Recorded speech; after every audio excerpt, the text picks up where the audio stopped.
కంటికి ఎంతో మేలు చేసి ఒంటిలో రోగనిరోధక శక్తిని పెంచే పొనగంటి ఆకుకూరని సింపుల్గా ఎలా చేసుకోవాలో చూద్దాం రండి. ముందుగా ప్యాన్ పెట్టుకుని 2 టేబుల్ స్పూన్ ఆయిల్ వేసుకోండి. ఆయిల్ కాస్త హీట్ అయిన తర్వాత 1 టేబుల్ స్పూన్ జీలకర్ర, ఒక 4 ఎండుమిర్చిని చిన్న చిన్న ముక్కలుగా తుంచుకొని ప్యాన్లో వేసేసుకోండి.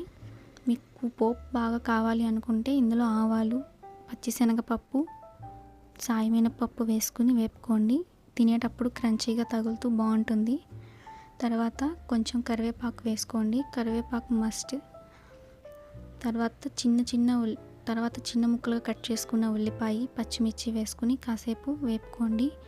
ఉల్లిపాయ, పచ్చిమిర్చి కొంచెం కలర్ చేంజ్ అయిన తర్వాత ముందుగానే కట్ చేసుకున్న ఒక టమాటాని వేసేసి వేపుకోండి. ఈ టమాటా వేగేలోపు మనం ఆకుకూరని శుభ్రపరిచేసుకుని ముక్కలుగా కట్ చేసుకుని పక్కన పెట్టేసుకోవాలి. చిన్న చిన్న ముక్కలుగా కట్ చేసుకుంటే బాగా వేగిద్ది, తినడానికి కూడా బాగుంటుంది. ఆకుకూర వేసేసుకుని కాస్త ఆ ప్యాన్లో ఉన్న ఆయిల్ అంతా ఆకుకూరకి పట్టేంత వరకు ఒక 5 నిమిషాలు వేపుకోండి. దాని తర్వాత ఆకు మగ్గడం కోసం కాస్త ఉప్పు, పసుపు వేసి ఇంకొంచెం సేపు వేపుకోండి.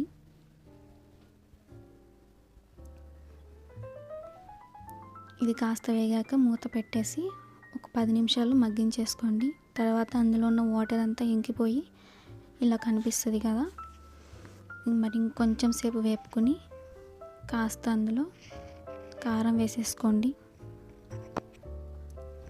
కారం మీ టేస్ట్కి తగ్గట్టే వేసుకోండి. కారం పచ్చివాసన పోయే వరకు వేపండి.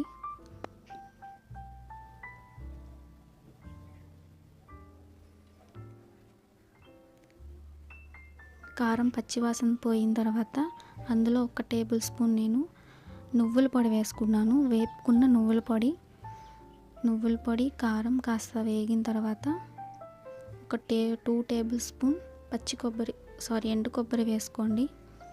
బాగుంటుంది టేస్ట్ తినడానికి. ఇంతే అండి, చాలా సింపుల్గా చేసుకోవచ్చు.